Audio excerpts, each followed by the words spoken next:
Hey, everybody. Welcome back to the Latched Mama podcast. If this is the first time you all are joining us and you are a mother or a parent in the trenches of life with kiddos trying to navigate it all, you are in the right spot. Today, I will be cutting it up with my BFF, Lindi, and we are going to be talking about our journeys in therapy. It's going to be a good one, guys. You're listening to Latched Mama Podcast. I'm your host, Melissa Wirt, busy mom of 6 and owner of LatchedMama.com. Join us each week as we talk about pregnancy, breastfeeding, postpartum, and all things motherhood. Hi, friend. Hello. How are you? Good. Thanks for wearing my baby. It's really nice after a really long night to come in and get some work done and then be able to give you my baby. You're like my sister, wife / baby raiser with me. I really appreciate it. I feel like every person should have somebody in their life that helps them with their babies. Yeah. I appreciate you, friend. So today we are going to talk a little bit about something that we've mentioned a lot on the podcast, a lot on After Hours. Lindi started, and I'll let you talk a little bit about it. Lindi started therapy. How long has it been? 2.5 years? You've got at least a year on me, I feel like. Yeah. 2.5. Yeah. Yeah. So, and honestly, when she first started, I was like, oh, wow, things must be really bad. You're going to therapy. Are you laughing at me for thinking that? No, I love it because I think a lot of people start there. Yeah. Oh, you're in therapy. It's like, but yeah, we'll keep talking about this. Yeah, I think that it's not what it is. It's not what it is. And I think that it's probably changed over the years. It can be. Yeah. And maybe growing up, it was that. Maybe there was a stigma like when we were younger, a little bit more with mental health. But it's probably, I don't want to call it trendy, but maybe it's getting there. I don't know. But anyway, so Lindi was like, hey, I've started therapy. I'm going to, need you to leave the barn for an hour a day. Oh, I did not say that. Not really, but it's kind of what it was. She was like, well, I have to log on to this call. And so I would leave and I would go up to the house and I would eat lunch or whatever. And then I'd come back down and then I'd be like, how did it go? Am I allowed to ask that? Like, what are we doing? And so Lindi would start just kind of filling me in a little bit on what they were talking about and what it was bringing up. And do you want to talk a little bit? I'm just talking all the time. Yeah. We started, I think like all of us, we have some struggles. Hold on. Who is we? So everybody knows. Well, mainly me. We had some marital stuff. I had some just struggles from postpartum depression. And I think this was how old are my kids? Well, I had 6 and 7 years and I was home a lot. So I don't want this to be all about my story, but I needed to do a lot of healing and I needed to work through a lot of these things that would kind of trigger certain feelings and anxiety and all of this. And how did you figure out that it was probably time? Because I feel like we all have that catalyst moment where I'm sure there are people listening to this right now and they're like, this might be something I want to do. What was that trigger point kind of catalyst moment where you were like, I need to get my butt in gear here and maybe work through some stuff? I think on certain days I didn't like who I was. I didn't like how maybe some of the decisions I was making, the things I was saying with my kids. I wanted to be a better mom. I wanted my marriage to be healthier. I don't know. I just kind of all came together kind of at this time. And honestly, what was crazy is COVID hit in March. I started therapy and we started therapy because I did some on my own. We did some together. It was June, July. So maybe it's really only coming up on 2 years. Okay. Literally right in the middle of COVID and stuff. All this kind of just came and I was like, we've got to do this. I know I have to do it. I would like both of us to kind of work on this, do these things. And so that's where we started. But real quick, if I take it back, I did try. I tried to go. I think I had 4 kids. We have so many I kids. saw a lady. I don't think I was really ready for it then at all. I was just a pile of mush. I don't really think she knew what to do with me. I don't think she was really the right fit. Fit. Which we're going to get to in a second, guys. We're going to kind of boil this down to what we know. We are not experts. Very, very much newbies, but we will talk about finding the right fit in a second. And I think she was also working towards her counseling license too. So it was not the best. I was probably like this, I don't know, explosion, like waiting to happen. And it was because you had 4 super young kids, right? I did. And I didn't know what I was feeling. I didn't know what was going on. I didn't know how to communicate it. I didn't know how to express it. Nothing. And I needed help. I didn't have a lot of friends. A good friend is a good place to also, if the whole therapy aspect is very big. But like, this stuff needed to come out. It needed to be said. It needed to be worked through. Yeah. And it didn't work through when you tried it the first time. Nope. So you circled back around. What do you think? Like, I know you said it was COVID. Things were a little bit rocky in your relationship. Do you think that you had found a certain level of strength where you were like, it's time? Because we get so many posts in the group, like literally daily, about, hey, I think I'm struggling here, or hey, I'm thinking about going to therapy, or like I'm not happy in my marriage, or who do I talk to, or how do I find a therapist? I mean, literally it's constant. And I like the idea that the word is floating around the group, but I really don't love the idea that so many people are kind of on the cusp, but don't know how to kind of tip the bucket and actually like go and try and do it. Well, what I can remember, I was home for so many years. How many years was I home? 9, something like that. Full time with kids. Most of those years with 6 kids that were like 7, 8, 9 and under. I was like completely depleted, dealing with postpartum depression, all of that kind of stuff. And I felt stuck at home and yada, yada, yada. So I think what happened, I did kind of get to the end of my rope and I started making small changes. And I know, I mean, I was always going to throw this in here, but this place is a whole part of my healthy being. It is. It was the first step in doing something for me, changing, because if you're not going to make these different decisions, nothing's going to change. So I was like, I got to change. I have to do something, want to do something.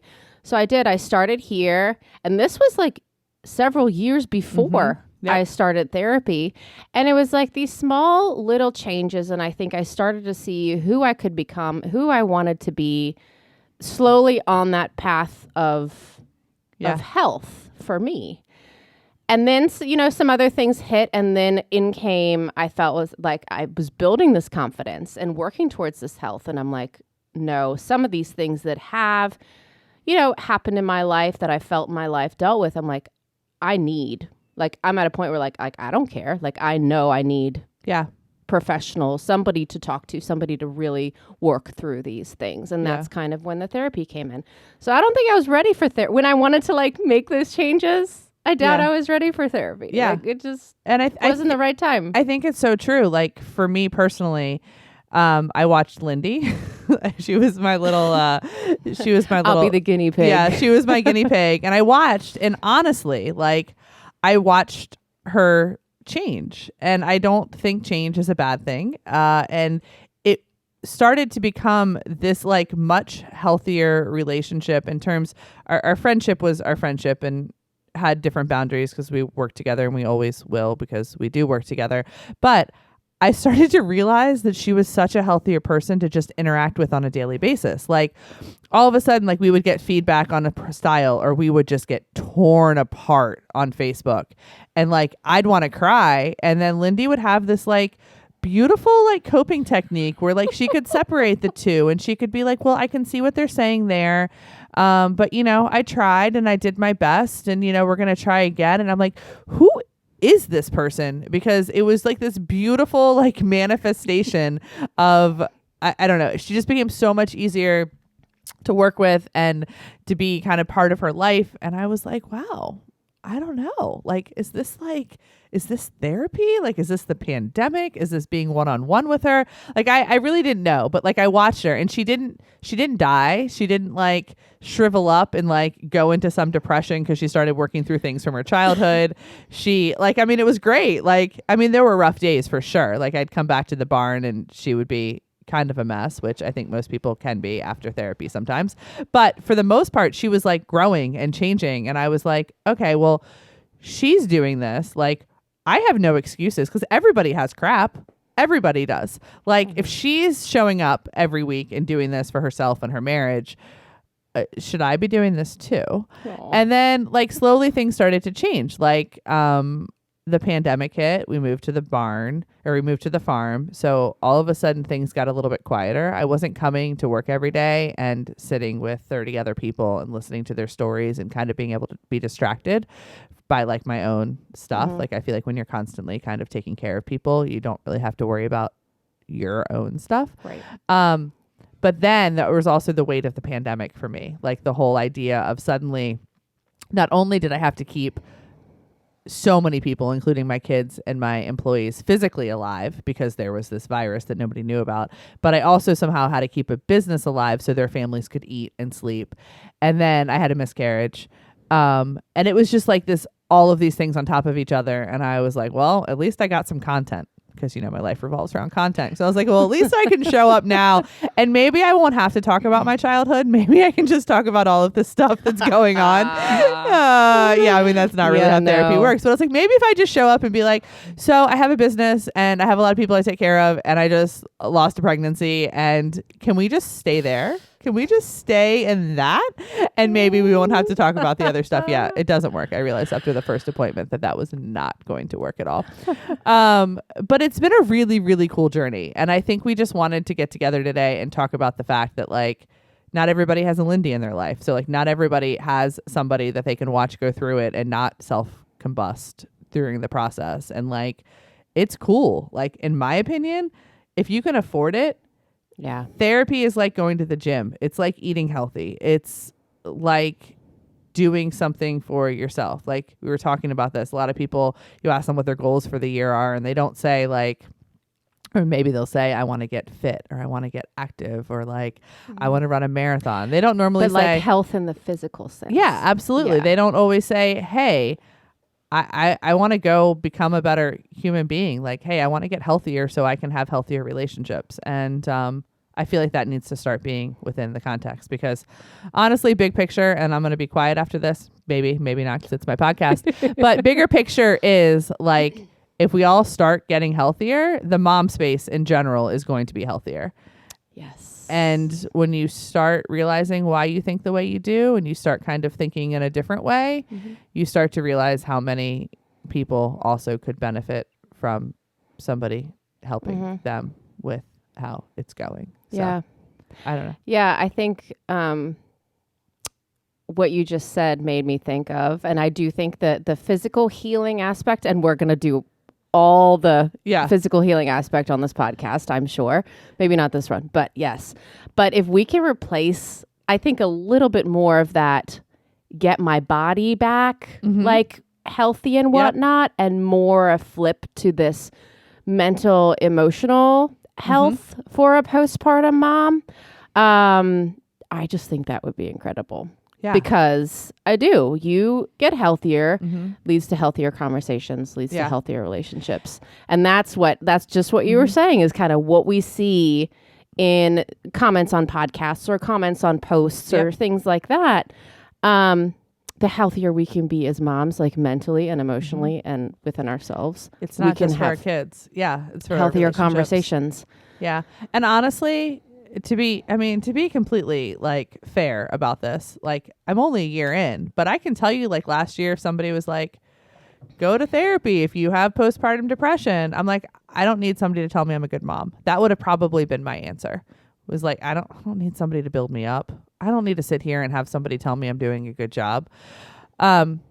Just so you know, I mean, that happens, but that is not necessarily what therapy is. No. It's, and I'm sure it's different for everybody. It's different with every therapist. It's different with every person. But it's it's an interesting process. So one of the questions we get asked a lot is, how do you find a therapist? Good question. Good question. So I personally got a list. So Lindy had found one and was working with her partner on some stuff and some personal stuff, but then she left that therapist. And so she didn't have one. I didn't have one. And when I decided in between, like, so I lost the pregnancy and I was super overwhelmed with a lot of things in life, but I also knew that Eric wanted to have another baby, and I knew that we were headed straight forward trying again. And I felt extremely alone and really, really isolated, and it was super hard. And I was worried that I was 40 years old and that it was going to take trying multiple times, and I was going to continue to struggle and continue to feel alone. So I kind of hit this moment where I was like, I don't know what else to do. Like, therapy is literally the last thing I have in my toolbox right now that I haven't tried. So I reached out to a friend who was an LCSW, and I asked her for some recommendations. So I got 3 names. And I don't know if you're supposed to do this or if I'm supposed to admit to doing this. I know you're probably not supposed to do this, but I took the 3 names and I set my phone because I knew that it was going to be like a deep dive. And I was like, if this person's going to be part of my life, and it's still at this moment, I just thought I was going to go talk about how I had just lost a pregnancy. I didn't know that I was going to I hadn't really processed in my brain that I was going to have to actually talk about other stuff too. But I was like, if this person, I'm going to let this person into my life because I'm a relatively private person, with some things. I'm like, I need to know something about them because I know they're probably not going to tell me a whole lot because I knew that about therapy. I knew that you got to talk and that person wasn't going to say a whole lot about themselves. And that is not how my relationships work. Probably hence #therapy.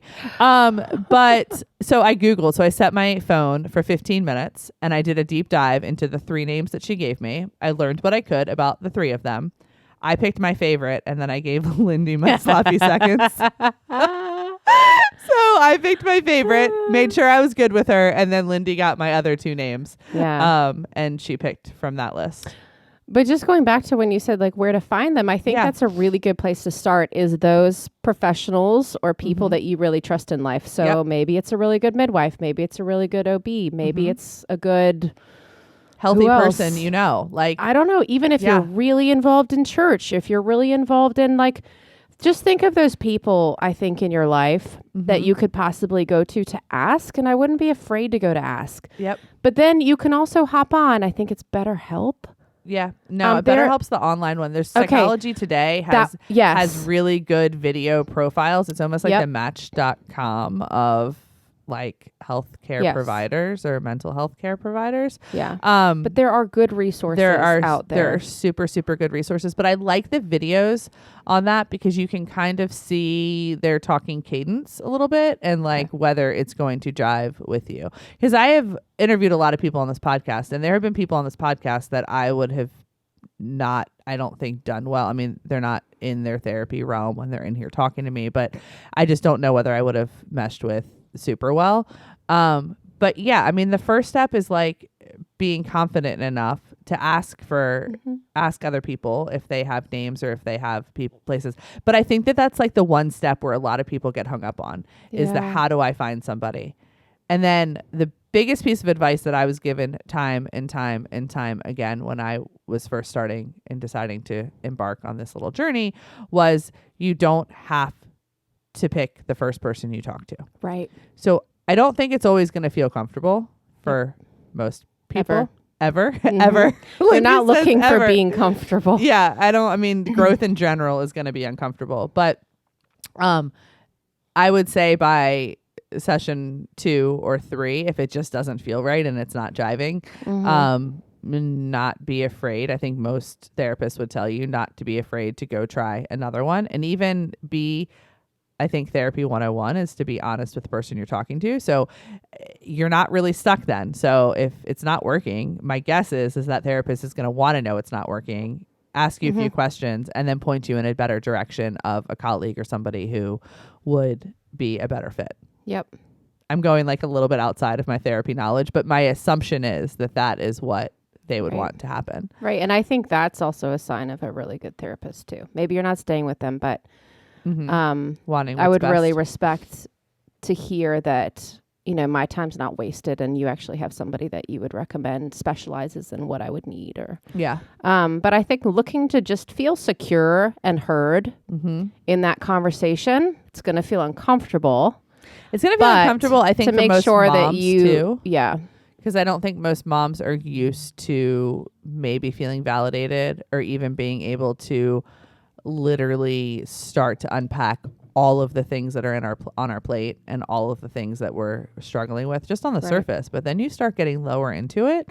And there's deeper into it, lower into it. I don't know. And there's, I think, a lot there to start to feel and unpack and all of that jazz, which I guess is the whole point of therapy. Yeah. But do you have you remember like your initial start with the newest one? Because I guess you're probably like 4 months behind me on the newest one. Yeah. I mean, I started in person. Yeah, you did with the first. For my personality I'm very much an introvert. So to sit in a room with somebody, kind of just looking and hearing you felt a lot of anxiety. So you do have these options these days. You can do which in is person, amazing. Yeah. but you can also do virtual. And I mean, with a big screen, and I actually do very well with that because I feel like I'm there with them. But like, I'm not worrying that they're looking at my toe that is like bouncing up and down. And maybe they need to see that. I think that they probably want to see your bouncing toe. Probably. But I think by now she knows me pretty well. Do you ever think back like after a session is over and wonder like whether you made enough eye contact or like what you fiddled with? I think my earrings fallen out like 10 times because I just play with my earrings. Apparently it's like my object adapter when I'm like talking about something. My earrings fall out all the time, which I think is funny, which is a little bit less awkward when we're not in the same room because I don't have to like dig in her couch for my earring back or something. I can just find it later. But it's such a freaking mess. We are. When I was talking to her this week, it's not a game, but now I'm like, is this a game? So she'll be like we're done. We're finished talking about some topic. And she just sits there and looks at me. And I'm like, I'm going to win this one day. Like, I'm going to work on this and be so comfortable sitting in silence that I can just look at you and be one with you and not say the first word. And like, I think I'm going to tell her next time. I'm like, this is my goal, is to just feel very comfortable with you in silence. And she's just waiting for me to bring up the next topic that I don't want to bring up. Oh my God. But it's so funny. But those you know what? long pauses are terrible though. But I'm like, maybe this is what I'm supposed to do. Like, okay, I'm going to sit in my feelings. I'm going to sit with this. Do you think that's like what they do though? Like, do you think they can just sit with stuff? Like at one point I was talking to mine and she was like, I made some comment about somebody dying or something. And she was like so nonchalant. Like it was like the same tone that she would talk in anything else about. And I looked at her and I was like, I guess you do the whole death thing, right? And she was like, yeah. Like, and it's just so funny because they're like, it's almost like they're in this other stratosphere of like life. Like they just sit with anything that you could tell them. And I also wonder though, like when she sits there and watches, I'm like, there's more to this.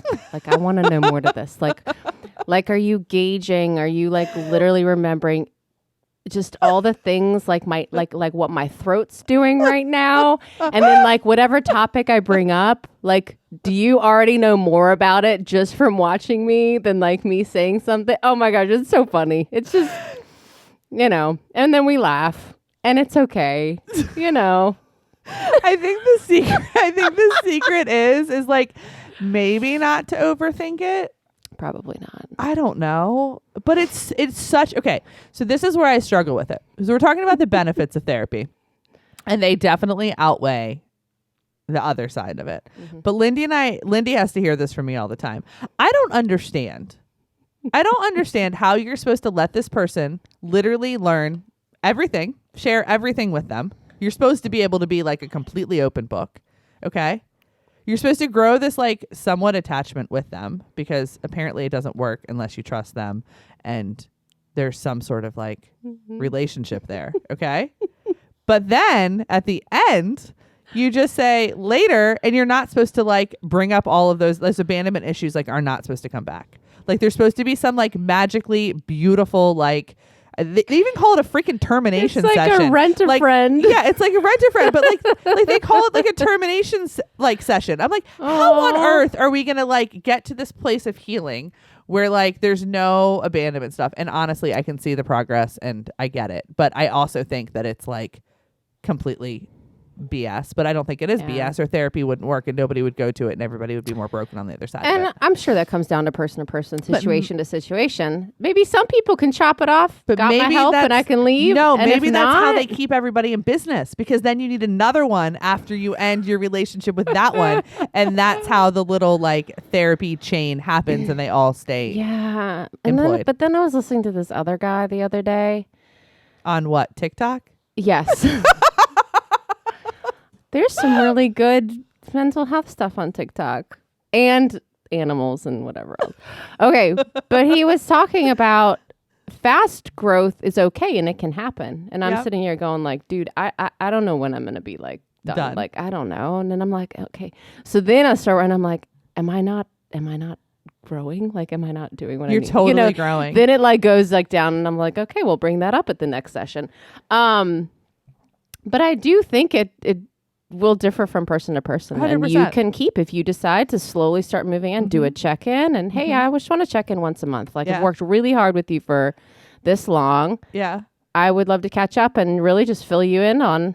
Oh, are you talking about I don't know. Like once like, you're done paying them again to I still don't know. be your therapist? I don't know. I remember like my like second session when I decided I was like, oh crap. Like I can't just talk about like this pregnancy loss and the pandemic and running a company. Like, oh crap.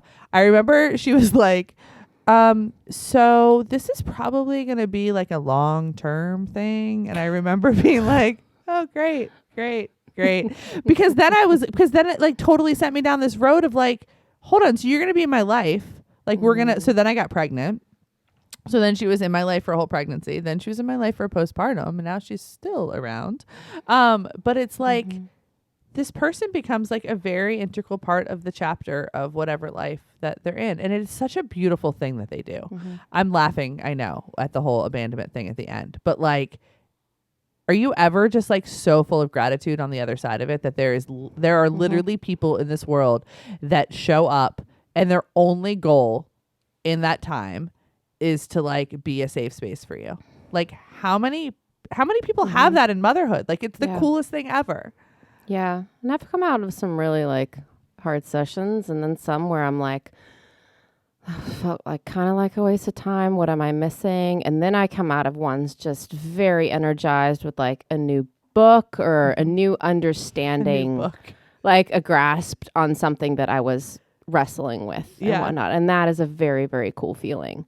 And so I think, I don't know. I don't think when you go every week or every 2 weeks, every week is going to be fantastic, because there's two human beings that like, as much as they have a job to do, like you can't imagine two human beings to like literally connect every single time that you sit in front of a computer with somebody. Yeah. So I think that there's grace on both sides. Biggest takeaways though, like what do you think, like in the momming space, like what has kind of helped you the most? Like where do you see yourself maybe parenting or partnering differently post therapy or during the journey? Well, I think really understanding more about myself, having a better awareness of myself and where I struggle and where I thrive. Really helps. And then I think it also gives me a much better perspective on others. I mean, we've talked all the emotions, so definitely helps to kind of recognize those and be able to take a step back and think kind of maybe what's happening on their side, because we're always so, self. That's really helped. And their side meaning like your partner. Okay. And just trying to incorporate some of those things with my kids. Maybe that I've learned, which has been really, really great. And to also give yourself grace while you learn those things. Huge grace. I mean, I think it was really interesting because when I first decided to start therapy, my husband was very clear. He was like, hey, I've been there, done that. He's like, is it okay if I don't feel like working on myself right now? And it was such a wonderful thing for him to say, because he was like, I'm feeling a little lazy. Like I'm feeling good with where I'm at. He's like, I know there are things I can work on, but it's really not like the season of life right now for me to do that. Mm-hmm. And it was such a wonderful, like powerful thing for him to say to me. 'Cause I was like, sure, babe. Like he had done the work, which honestly, now that I'm doing it and realizing how many kind of unhealthy habits that I had kind of adapted to, or I had, I don't know, embraced in parenthood or whatever, I realized how much the therapy that he did prior to us getting married is like that should have been like the first thing in his like husband resume. Like the fact that he went through. I've gone to therapy. Absolutely. Like literally, like I hope nothing ever happens to him, but I will never honestly marry anybody who has not done the work. Like he like went after his parents got divorced, and then he went with his mom, he went with his dad, he went with all of his siblings. He like tried to understand everything. He went with the person he dated prior to me, so he has like these interesting relationship tools that has in his little tool belt. Like literally the hottest thing about him now. It is by far the most attractive thing about him. I look at him completely differently now, because I'm like, oh, when you react to the kids that way and you validate their feelings, I haven't been validating their feelings at all, because maybe I wasn't quite introduced to that or shown that. My mom did the best she could. But, you know, like, thank you. Thank you so much, because our kids have some sort of fundamental, like, you know, foundation in that, now that I'm learning to catch up and do the same thing. Yeah. So I don't know. I think it's a really, really fascinating, cool thing. And I find it really hot. And now I find it like really cool in friendship too. Yeah. Like if somebody ever were to lead at the park, hey, you know what?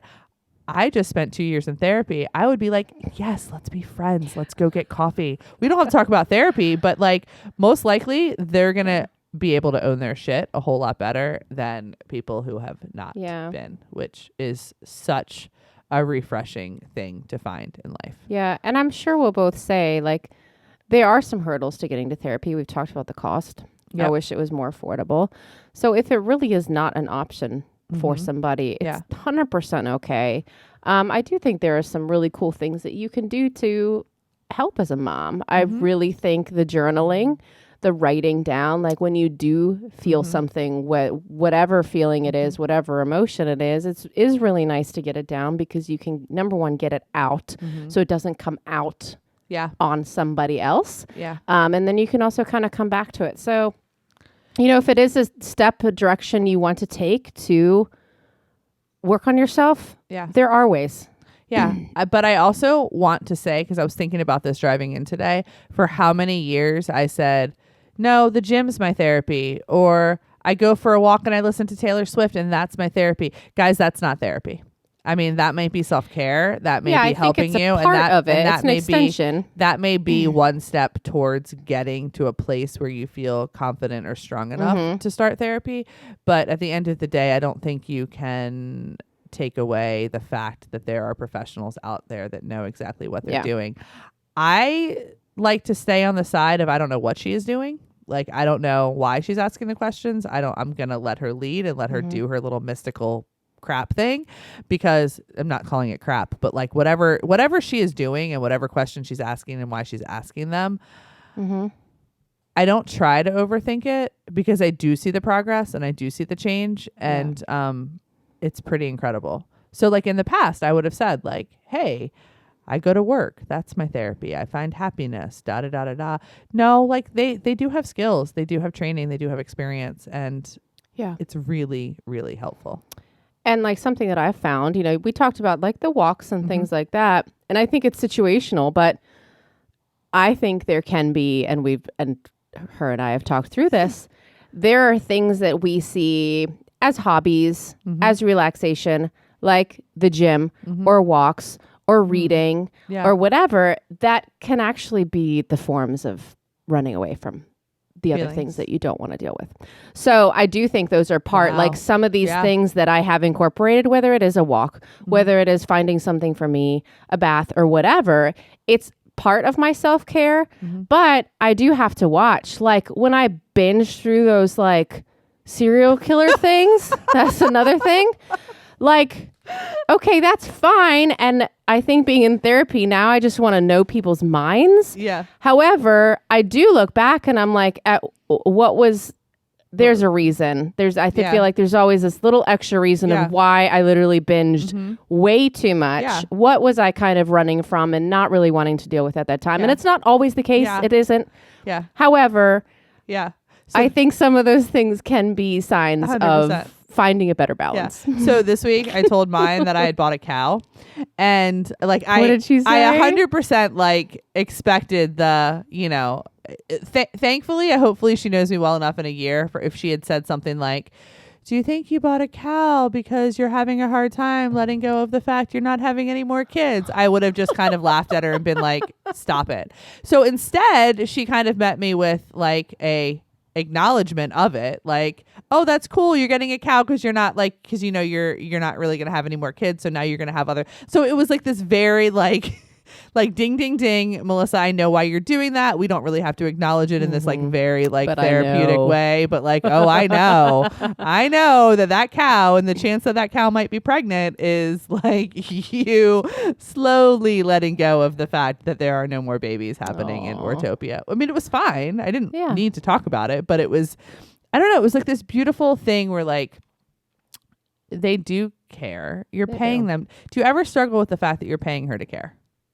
No, it doesn't bother me anymore. I totally understand what you're saying about like, it's almost like a rent a friend or whatever. But I just, at the end of the day, I have to look at what I'm taking away from it and look at the growth. And I'm like, you were well worth my money. So like, that's the whole thing, is like, you can think of it as rent a friend until you have this like random day. And I'll use an example. Like, I can sit with feelings now. It doesn't feel comfortable all the way, but I literally can have somebody at like Latched Mama or like at home say, hey, can we talk for a sec? And before, my body would have this like incredible anxious reaction of they're going to quit, they're going to leave, I've done something wrong, I've hurt them, like all of this stuff, when I know that there has been never anything that I have done, especially this company wise, that I've ever done on purpose to hurt anybody. But like, I can sit in that moment now, which I don't know how the heck she's done it. It's literally like I've like been on some like Willy Wonka like boat ride for the past year or something where like the chickens' heads, you know, get cut off and the lights start going and stuff. And then you end up at like the Wonka wash machine. But anyways, that's my favorite movie. Probably for that reason. But somehow I've gotten to this point where like, maybe it's just from talking about them enough, you maybe become desensitized to them a little bit. Maybe I've also learned, which is like remedial, which I think I probably laughed through this entire 50-minute session when we were talking about the fact that feelings aren't bad or good. They're just feelings. Yeah. Probably should have learned that before 40 years old. But also learned that sharing your feelings is actually a commitment and a necessity within relationships. Like, that's worth every single dollar that I could have ever paid her. So yes, in some ways it feels like rent a friend, but like the toolbox that they actually come with that you may not see them actually using at the time, but it's happening, is very interesting. Yes. I don't know. It's really cool. Yeah. I don't know. The takeaway of us talking about this is we wanted to basically kind of demystify it a little bit. We wanted to normalize it. Yeah. You know, I think every single person on this planet could benefit from going and talking about things. A lot of it starts with first families. I think you can also go talk about how you were raised in your relationships with your parents without actually thinking that they did a bad job. I think you can also land that they did the best job they could do. And then still learn from the things that they excelled at and the things that they didn't. And, you know, the places where, you know, I know personally Eric's a better father in some places than I'm a better mother. And I'm a better mother in some places that he struggles as a dad. And once you realize that, I feel like your kids are better off and you can kind of like, you know, parent together. Yeah, I agree. I think if we can open some people's eyes to options, if you're looking for something or need something, or encourage somebody that just needs to take that, have been thinking about it, or take that final step to chat to somebody, like, awesome. And I think it's really like, instead of thinking, hey, something's broken, I need to go fix it. Yeah. I would love to get to the point where we're thinking, hey, I want to be better. I'm going to go to therapy. Or like, hey, I want to be a better mom. Like, nothing's really broken. Nothing. I think my first... I see it more like strengthening and more awareness and those kinds of things. Yeah. I was just traveling with my best friend down in Florida, and I was talking to her about it, and she's like, I mean, and she's super like professional, well, like she's fantastic, super functional person in life. And she kind of looked at me and she goes, I wouldn't even know what to like, how do you write an email? Like, how do you even ask? Like, how do you even get started? And I feel like that's what trips so many people up. My first email, I think, said, hi, my name is Melissa. I'm going to try and get this right. I was referred to you by so-and-so. So you guys, you're like, am I a patient? Or am I a client? Am I a client? What am I? If I admit that I'm a patient, am I ready to admit that there's something like pathologically going on? Like, Lindy, what did you use? What word did you use? But I mean, it's truly what trips people up. So I think I somehow concocted the email so I didn't have to use either word. I think I said, I was referred to you by such and such name. And then I said, I believe I have some things that I could work on or be better at, or something I need like to see that. This original email. I know, I should go back and look at it.